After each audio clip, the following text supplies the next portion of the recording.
Now we're going to do the planning process.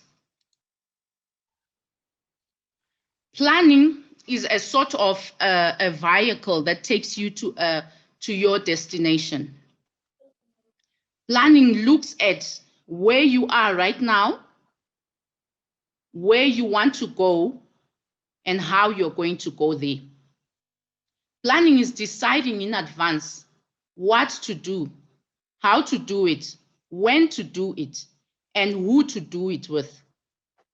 It involves anticipating the future consciously. Choosing the future course of action.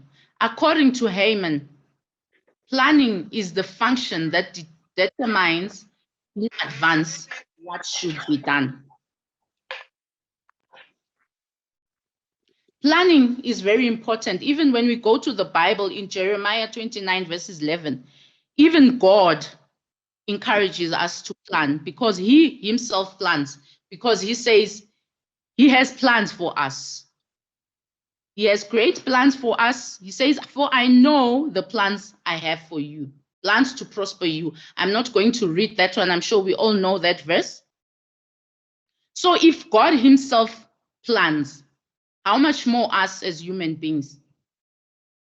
We really need to plan, because he who fails to plan is planning to fail. And a goal without a plan is just a wish.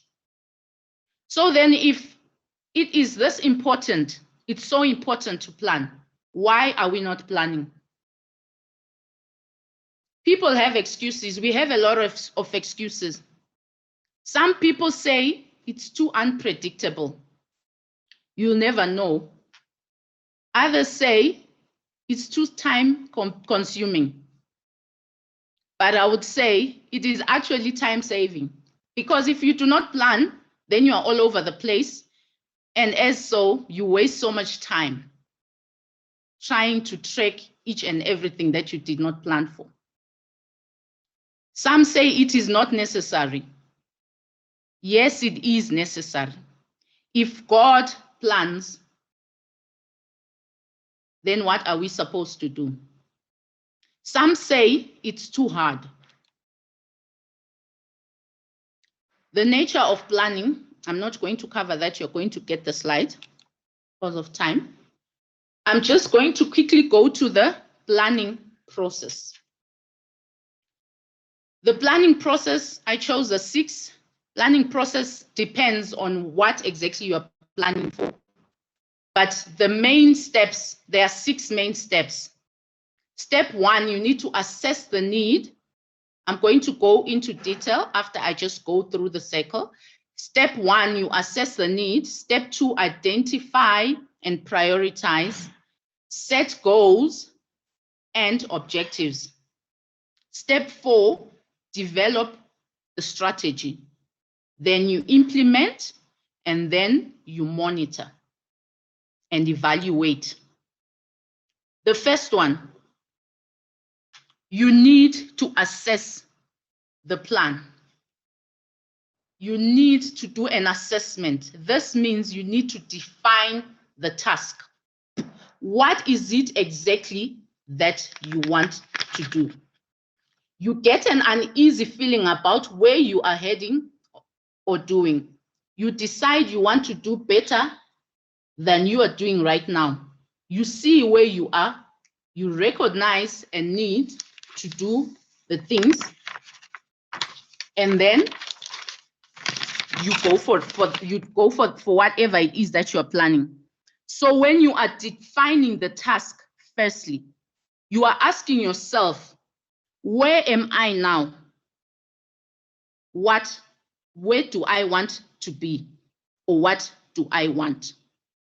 And then you identify the problems and you clarify the situation you want to improve. Why am I doing it? Is the question that you need to ask yourself. Be aware of the opportunities. So you commit to the plan. You ask yourself, you make up your mind that you are going to do something about a change and set your sights on doing it.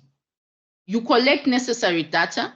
You study every aspect of the program, including success and failures. Make a list of skills and handicaps. Examine relationships between team members. How much flexibility do you have in trial and error? What kind of risks are you willing to take or to allow?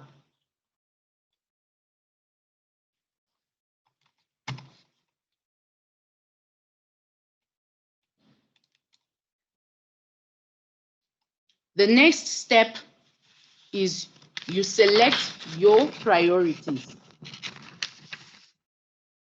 Select your priorities, meaning you identify and you prioritize.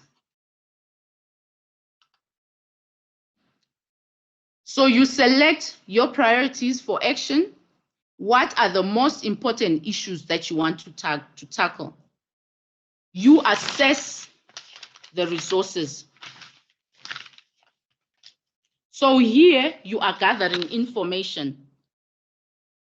If it means that you need to go out, go to specialists, you surf the net, this is what you're doing. You are gathering all the information that you're going to need. So that, and after you have gathered everything, then you prioritize the actions. You've gathered a lot of information. Now you choose what is more important and you tackle that. And then you also need to identify the type of resources that you're going to need, which I said, if you need man resource, which is the specialist, or whatever it is that you're going to need, or you're going to need some money, all those things, that is where you are identifying everything and you're putting everything into place. Step number 3, you set your goals and objectives. Here now you're analyzing your data. Objectives must be clear, conscious, and specific. What is the overall goal of your activities? What are your specific objectives, your targets, and in what time scale do you aim to achieve them? Excuse me. Consider alternatives.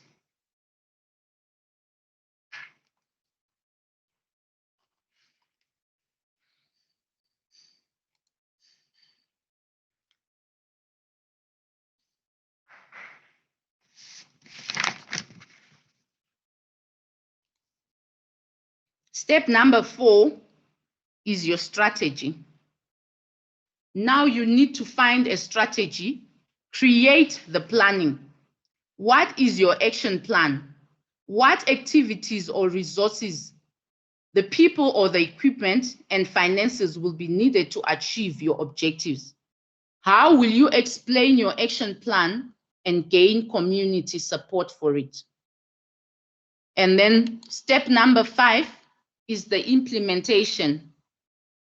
Here you need to work the plan. How will you deliver your plan?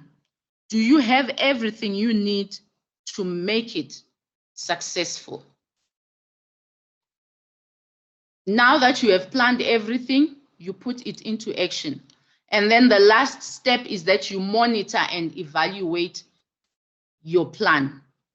What data will you collect and how will you evaluate the impact and outcomes of your activities? How will you measure progress towards meeting your objectives?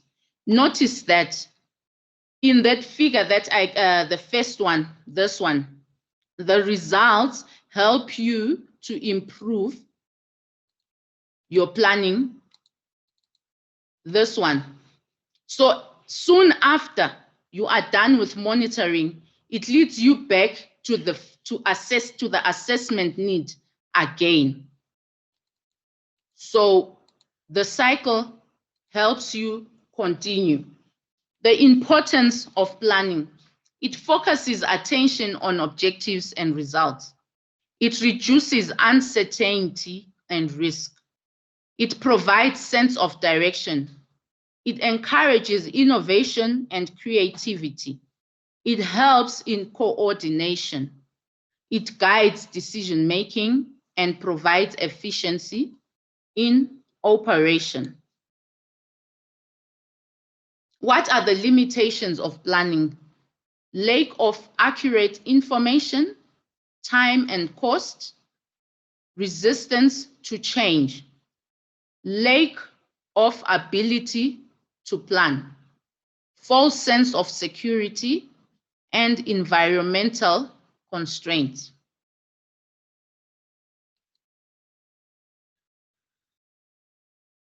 What are the key ingredients in planning? Curiosity. Figure out why things are as they seem to be. Creativity. Look for new ideas and strategies.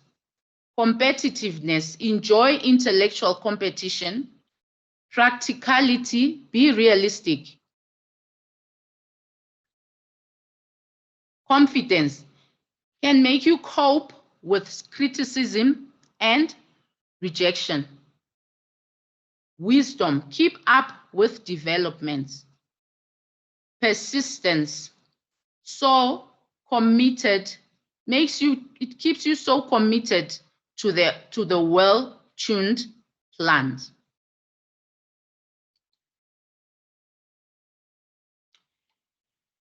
Okay, this we are not going to do. God bless. That was planning. Sorry about that.